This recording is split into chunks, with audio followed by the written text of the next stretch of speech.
Voilà. Nous allons prendre notre Bible. Nous sommes dans le livre des rites.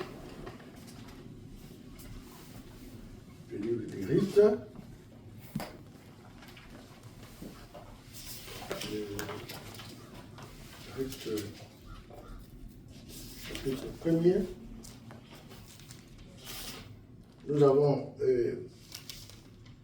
commencé hier, dimanche passé, nous avons intitulé notre thème « Le choix au milieu de l'épreuve de la vie ».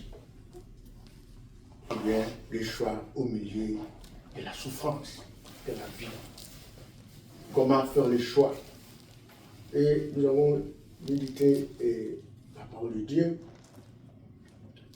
du verset 1er au 10e verset. Nous allons nous tenir debout pour relire la parole de Dieu. Du temps des juges, je lis au nom de Jésus. Amen. Du temps des juges, il y eut une famine dans le pays. Un homme de Bethléem, de Juda, partit avec sa femme et ses deux fils pour faire un séjour dans le pays de Moab. Le nom de cet homme était Elimelech, celui de sa femme Naomi. Et ses deux fils s'appelaient Milclan et Tiljon. Ils étaient Éphratiens, de Bethléem, de Juda. Arrivés au pays de Moab, ils y fixèrent leur demeure. Elimelech, mari de Naomi, mourut plutôt, et elle resta avec ses deux fils. Ils prirent des femmes moabites, dont l'un se nommait Orpa et l'autre Ruth, et ils habitèrent là environ 10 ans. Misclon et Tiljon mourirent aussi, tous les deux, et Naomi resta privée de ses fils, de ses deux fils et de son mari. Puis elle s'éleva, elle et ses belles-filles, afin de quitter le pays de Moab, car elle apprit au pays de Moab que l'Éternel avait visité son peuple et lui avait donné du pain. Elle sortit du lieu qu'elle habitait, accompagnée de ses deux belles-filles, et elle s'est mise en route pour retourner dans le pays de Juda. Naomi dit alors à ses deux belles-filles, « Allez, que chacune retourne à la maison de sa mère, et que l'Éternel use de bonté envers vous, comme vous l'avez fait envers ceux qui sont morts et envers moi.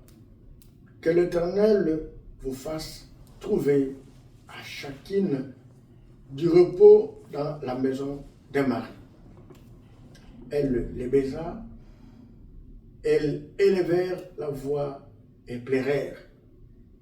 Et elles lui dirent, « Non, nous irons avec toi vers ton peuple. » Amen.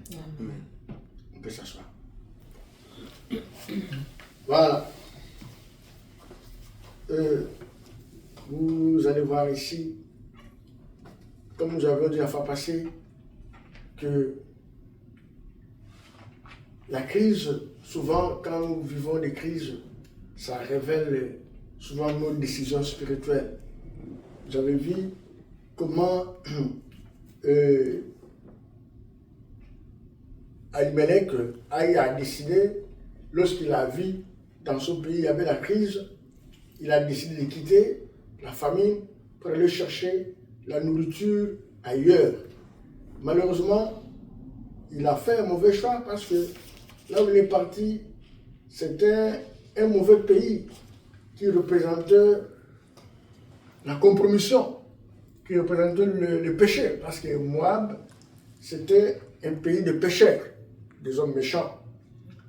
Alors, il a quitté la ville de sa terre promise pour aller à Moab, alors que là, c'est un pays où les gens ne vivaient pas comme il fallait. il est parti là sans prendre une bonne décision à cause de la crise. Et nous avons vu que quand ce qu'il avait fait, le deuxième point, c'est-à-dire qu'il avait quitté sans pour autant consulter le Seigneur. Amen. Il a quitté sans la volonté de Dieu. Et c'est ça qui a fait que sa vie lui a coûté cher. Il est mort, ses deux enfants sont morts là-bas, et maintenant sa femme est restée veuve. Tout ça parce qu'il avait pris une mauvaise décision. Malheureusement pour lui, même sa femme ne lui a pas conseillé qu'attention, notre téléphone c'est ici, mais là où tu nous amènes, c'est où encore? Mais la famine, la crise. Et nous avons dit que nous devons être patients dans les épreuves de la vie et de notre destinée. Si nous avons des décisions à prendre, il faut que nous puissions consulter le Seigneur comme avait l'habitude notre ancêtre David. Quand il veut combattre, il demandait voir à Dieu. Veux-tu que je fasse ça? Veux-tu que je parte par là? C'est Dieu qui lui donnait des directives. Et voilà. Devant les épreuves, nous devons avoir des décisions judicieuses. Même si nous aspirons quelque chose, nous désirons cela, mais il faut que Dieu lui-même s'implique dans ces décisions. Amen. Il faut que Dieu soit associé pour que nous ne puissions pas regretter, ne puissions pas subir des conséquences. Parce que si Dieu leur avait dit d'aller là-bas, il n'y aurait pas perdre. Parce que là, c'est Dieu qui a accepté. Amen. Il n'y aurait pas perdre. Mais ils sont allés sans voir Dieu. David, quand il voulait attaquer les Philistins, il dit, Seigneur, je peux les attaquer? Dieu dit, non, pas cette voie-là. Tu vas passer par ici. Donc Dieu n'a pas refusé de les attaquer. Mais Dieu lui a donné la direction qu'il devait prendre. Amen. Donc, quand tu désires quelque chose, tu veux te séparer de quelque chose, tu veux te séparer même d'une personne, que tu trouves qu'il n'est pas bon d'être avec la personne là. Comme même la Bible elle-même dit, il n'y a pas de relation entre les ténèbres et la lumière. Si toi tu es lumière et que la personne avec qui tu vis est ténèbre, tu n'es pas obligé de demeurer avec lui. C'est Dieu qui dit ça. Si tu es avec quelqu'un qui est démoniaque, qui ne prie pas Dieu, qui ne croit pas en Dieu, toi tu crois en Dieu. Paul avait dit, si tu es en couple, que tu es avec un mari qui ne connaît pas Dieu, ou bien tu es avec un homme, une femme qui ne connaît pas Dieu, il a dit ça, c'est moi qui dis. Si tu veux rester avec lui, tant mieux. Parce que peut-être tu ne sais pas, tu peux le changer. Mais ce n'était pas Dieu qui avait dit, c'est moi qui le dis. C'est vrai, tout était inspiré à lui, mais c'est lui qui avait dit. Mais là, il ne disait pas aux gens d'être forcément demeurer avec cette personne-là. Mais il disait, à vous de choisir. Peut-être, au travers de toi, la personne peut faire quoi? Elle peut changer. Mais ce n'était pas obligatoire. Amen. Donc c'est comme ça. Alors maintenant là, même si tu veux ça, il faut consulter qui? Dieu. Toute cette décision-là, que Paul avait dit, si tu veux, tu peux s'établir, peut-être très bien tu peux changer. Cela ne dépend pas de toi. Cela va tout dépendre des consultations de qui? Du Seigneur. Amen. C'est lui qui va donner une bonne orientation. C'est très important. Tout ce que nous voulons prendre comme décision, c'est vraiment devoir associer Dieu. Même si c'est difficile, Dieu est capable de rendre ça facile. Donc, voilà aujourd'hui, comme nous avons dit, si nous continuons dans notre verset 6, il est écrit quoi? Puis, elle s'éleva, elle et ses filles, ses belles-filles, afin de quitter le pays des Moab. Car elle a appris au pays des Moab que l'Éternel avait visité son peuple et lui avait donné du pain. Amen. Amen. Ce verset-là nous amène au troisième point qui veut dire Dieu reste fidèle, même après nos erreurs. Amen. Amen. Dieu reste toujours fidèle après nos erreurs, malgré nos erreurs, après nos fautes, après nos péchés là. Dieu reste toujours fidèle. Même si nous commettons des erreurs, même si nous commettons des fautes, de tout genre, je ne permets pas que nous puissions commettre des fautes, que nous puissions commettre des péchés. Mais je dis, même si nous avons commis une erreur dans la vie, qu'elles soient dans les péchés, dans le passé, des erreurs par rapport à nos choix, par exemple dans le mariage, nos choix dans tout genre de vie, nos choix au travail, nos choix dans nos relations. Nous avons fait des erreurs, de faire le choix dans nos cohabitations ou bien nos déplacements. Nous avons commis des erreurs. Malgré ça, Dieu reste toujours comment? Fidèle. Nous ne devons pas rester là-bas en train de nous culpabiliser. Ah, j'avais mal fait. Ah, j'avais fait un mauvais choix. Ah, non, Dieu reste fidèle. Si nous retournons vers lui, il va faire quoi? Il va toujours nous accueillir. Il va toujours nous donner la solution. Il va toujours nous restaurer. Amen. Il va toujours nous restaurer. Voilà ici. Et ils ont quitté le pays pour aller ailleurs sans consulter Dieu. Après avoir perdu son mari et ses enfants, Dieu a visité le pays qu'il avait frappé de la famine. Dieu a visité et il a donné du pain. Donc, c'est pour dire que Dieu n'abandonne jamais définitivement ses enfants, quelles que soient les erreurs que nous avons commises dans la vie. Amen. Amen. Dieu ne nous abandonne jamais définitivement. Dieu peut nous laisser passer des moments difficiles, des moments de preuves, des moments de tempêtes compliquées, que ce soit dans nos mariages, dans nos couples, dans nos vies. Dieu peut nous laisser le temps de passer des moments trop durs. En fin de compte, il va se souvenir de nous. Amen. Amen. Moi, j'ai un témoignage. Je vous ai toujours dit ici, on s'est séparés avec mon épouse. Ça fait 7 ans durant. J'étais resté en Afrique. Elle est venue ici. Pour la suivre, j'ai connu des choses impossibles, des épreuves difficiles. Pour que mon dossier soit régularisé, j'ai traversé des moments où je me disais, Dieu m'a abandonné. Je me disais, qu'est-ce que j'ai commis comme faute? Je m'étais même culpabilisé. Pour croire que j'ai commis des fautes graves, pourquoi je suis en train de souffrir, c'est pourquoi Dieu est en train de me punir. Oh non! C'était le temps où Dieu me faisait passer pour qu'aujourd'hui, qu'il puisse quand même m'utiliser aussi pour parler de sa part. Donc, ce n'était pas une impulsion que nous on croyait. Mais j'ai passé le moment où, comme je l'ai toujours dit, des moments, j'ai vu la mort. C'est que nous étudions tout le temps dans la Bible, l'ombre de la vallée de la mort, j'ai vu ça. Il y a des choses que parfois, je n'ai jamais expliquées même à mon épouse, parce que je ne veux pas qu'elle soit commencer à penser encore à ça. Amen. Amen. Très compliqué, dur. Moi, j'étais méconnaissable. Quand quelqu'un me voit, il dit, ah, ça c'est lui.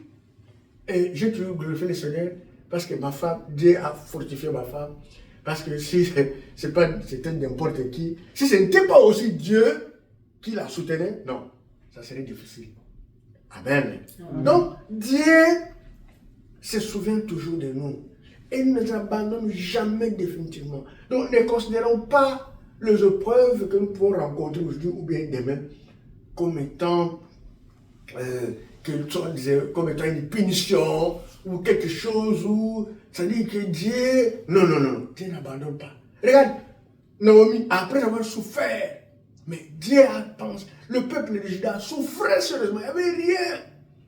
Mais à la fin de compte, Dieu s'est souvenu. C'est pourquoi nous devons être patients devant les épreuves. Ne soyons pas pressés de prendre des décisions brutalement, comme nous avons dit la fois passée. Ne prenons pas des décisions sous la peur, dans la précipitation. Parce que lorsqu'il a fui la famine, et ils ont rencontré encore plus que la famine qu'ils avaient fui.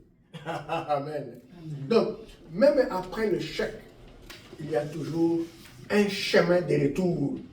Amen. Amen. Même après le chèque, même que ce soit le chèque dans nos vies, dans le travail, le chèque dans nos couples, dans nos mariages, le chèque dans nos études, il y a toujours, Dieu planifie toujours un chemin de retour. Donc, ne nous rendons pas, ne nous sous-estimons pas, ne nous terrassons pas, ne nous laissons pas paralyser par les événements, par les épreuves que nous pouvons vivre dans ce monde de vivants. Amen. Voilà pourquoi Lamentation, dans Lamentation 3, le verset 22 au verset 23, il est écrit, les bontés de l'Éternel ne sont pas épuisées. Ses compassions ne sont pas à leur terme. Elles se renouvellent chaque matin. Oh Dieu, oh, que ta fidélité est grande. Amen. La fidélité de Dieu est grande. Sa compassion ne sont pas à terme. Même si tu as un problème, même si tu es dans difficulté, tu es devant les épreuves, tu es devant la barre, les compassions de Dieu ne sont pas à terme. La bonté de Dieu, les bontés de Dieu ne s'épuisent pas. Sa fidélité est toujours grande, c'est renouvelle. Même si aujourd'hui ça n'a pas marché, demain Dieu va renouveler sa compassion envers toi, envers moi. Amen. Amen. Vous vous rappelez, il y a un fils prodige. Il avait pris, lui aussi avait commis ces erreurs-là. Il a pris, il a demandé à son papa les biens. Donne-moi mon argent. Hein? C'est dans Luc 15, du verset 17 au verset 20. Cet enfant prodige avait demandé, ils étaient 2 fils. Le cadet dit, papa, moi donne-moi tout mon argent, ma richesse, je veux mener ma vie.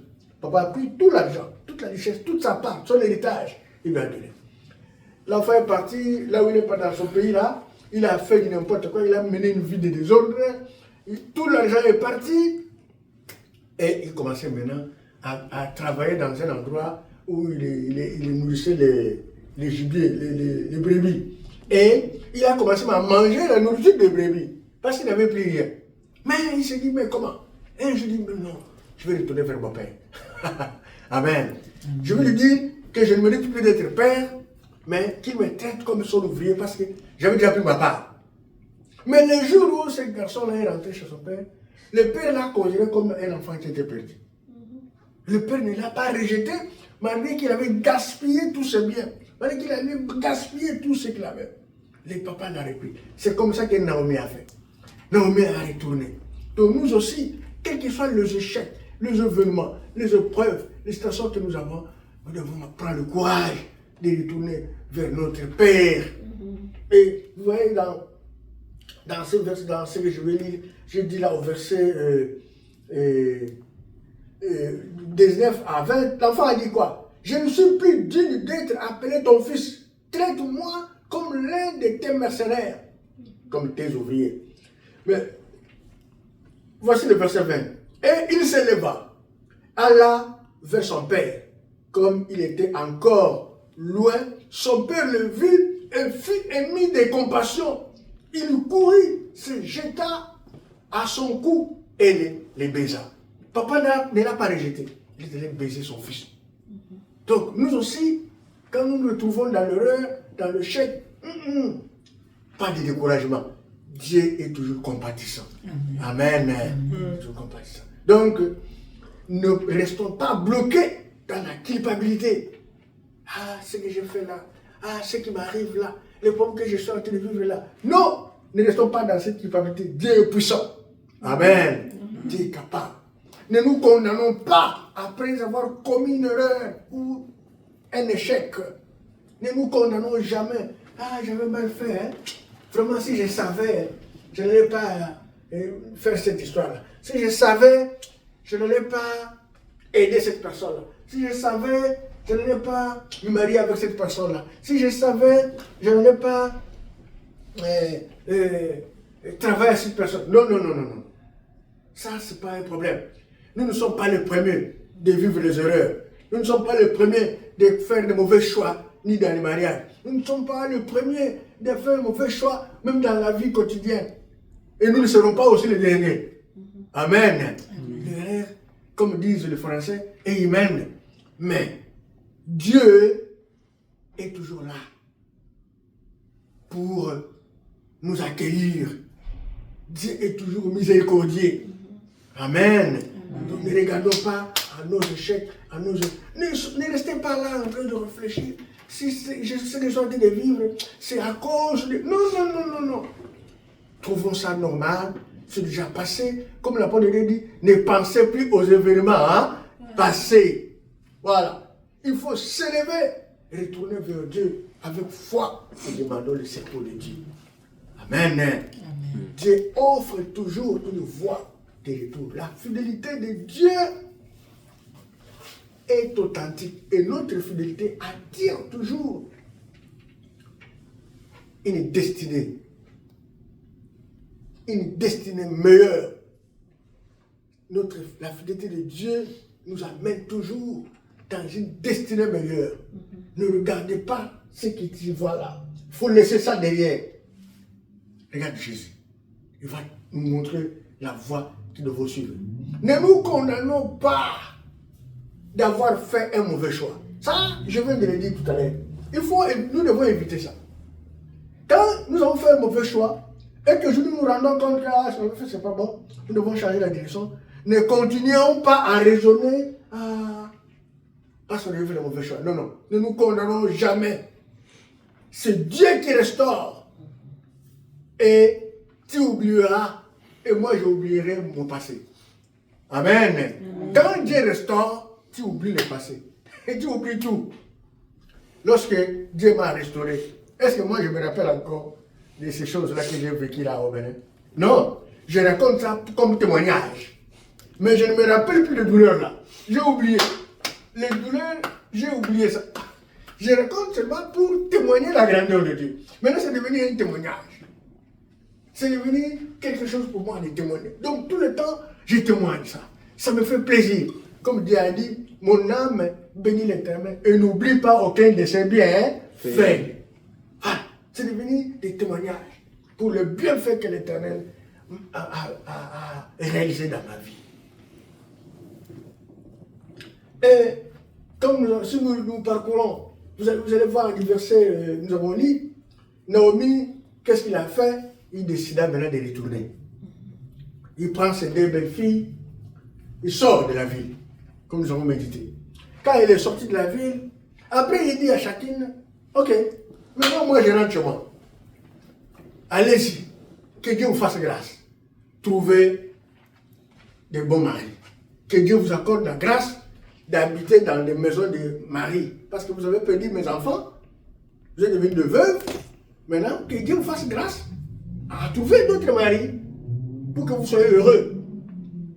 Maintenant, quand Noémie leur a dit comme ça, tous ils ont commencé à faire quoi? À pleurer.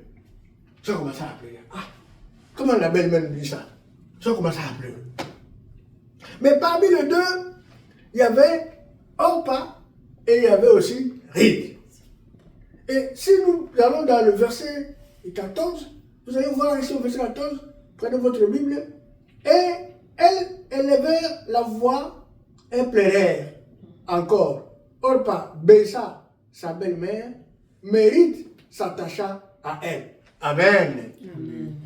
Quand ils ont pleuré, Orpa baissa sa belle-mère. Après, elle fait quoi?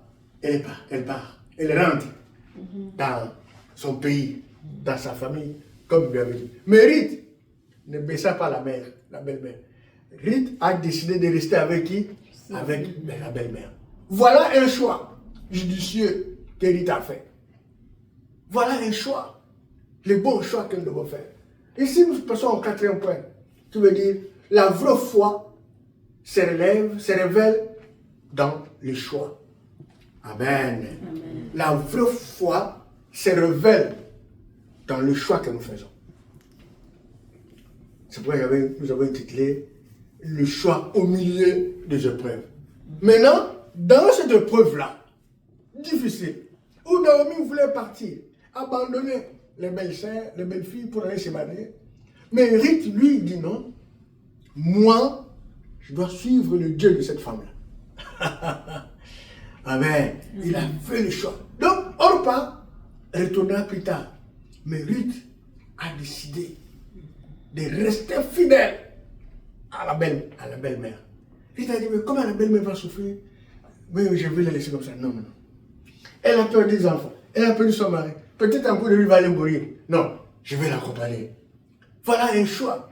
Et non seulement pour l'accompagner, non seulement pour la compassion, que Ruth a fait ce choix, mais parce que Ruth avait une révélation que cette femme-là avait un Dieu vivant qu'il fallait choisir, qui est de rester à Moab ou il y a la compromission.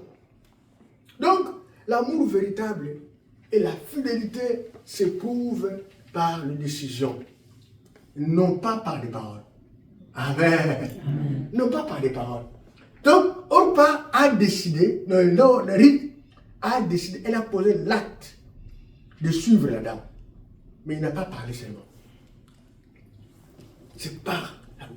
Même dans nos couples, il faut plus des actes que des paroles.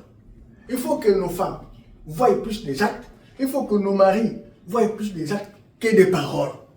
Parce que quelqu'un peut parler, mais il va faire quoi? Il va finir par partir. Amen. Il ne va pas faire ce qu'il a dit. Il peut parler, mais le comportement à la maison, c'est différent de ce qu'il t'avait dit au départ, quand il t'avait aimé au départ. Mais tu vas voir que la suite de la vie, quand le problème va arriver, difficulté, le comportement change. La personne devient méchante. La personne devient compliquée, insupportable. Parce que, pourquoi? Parce qu'il n'a pas honoré les actes, mais il a dit seulement des paroles. Et les paroles qui ne sont pas importantes. Vous voyez, dans ce cas ici, lorsque Naomi avait dit à ses deux filles, des femmes de ses enfants, que moi je vais partir, vous rentrez chez vous. Les deux ont fait semblant de pleurer. Même Orpa avait pleuré. Même Ruth avait pleuré. Le pleurer, ça montrait que Orpa avait aussi compassion à la belle-mère.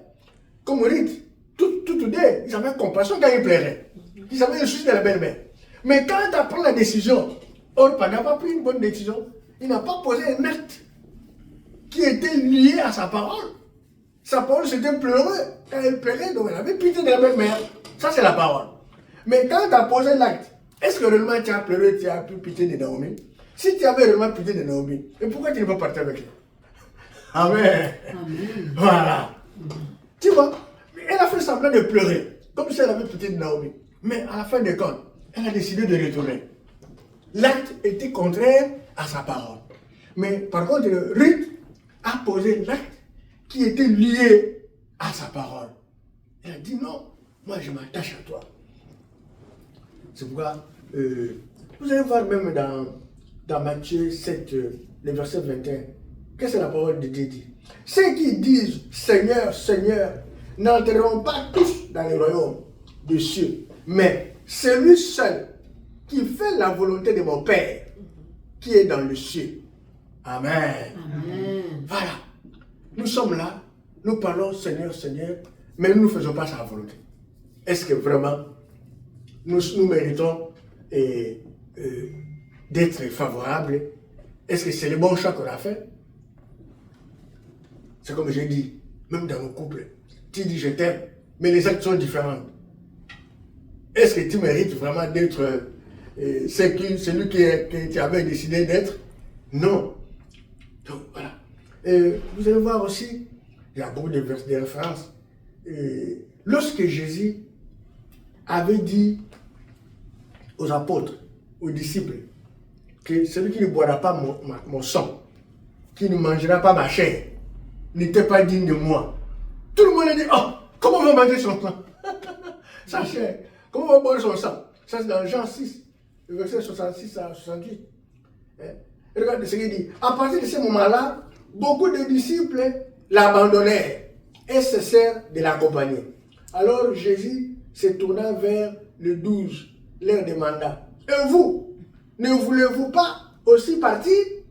Simon-Pierre lui répondit, Seigneur, vers qui irons-nous? Tu es les paroles de la vie éternelle. Amen. Acclamons la parole. Nous devons faire de bons choix, même si la vie est difficile, il faut faire de bons choix. Tout le monde avait quitté Jésus. Jésus aussi a posé la question aux apôtres. Amenez-vous là. Vous ne voulez pas partir? Il a dit, mais à qui irons-nous encore? Nous venons vers toi, parce que toi qui as les paroles de la vie éternelle. Donc, Ruth aussi a choisi Naomi qui avait les paroles de la vie éternelle. Orpa a fait un mauvais choix et il est reparti. Voilà pourquoi, mon frère, ma soeur, nous devons choisir Dieu, même si cela coûte trop cher. Amen. Nous devons refuser des demi-tours spirituels. Ne faisons pas des demi-tours comme au repas. Nous devons choisir faire un choix. Mais même dans nos vies pratiques, quel est notre amour envers notre conjoint, envers notre femme, ou bien envers notre mari, ou bien envers nos enfants, ne diminue pas à cause des crises, à cause des incompréhensions, à cause des caprices ou des mauvaises émotions. Que cela ne diminue pas. Nous devons toujours rester collés. Mais que nous ne soyons pas des gens qui sèment des troubles dans nos foyers. Mais nous soyons des gens qui sèment la paix. Amen. Amen.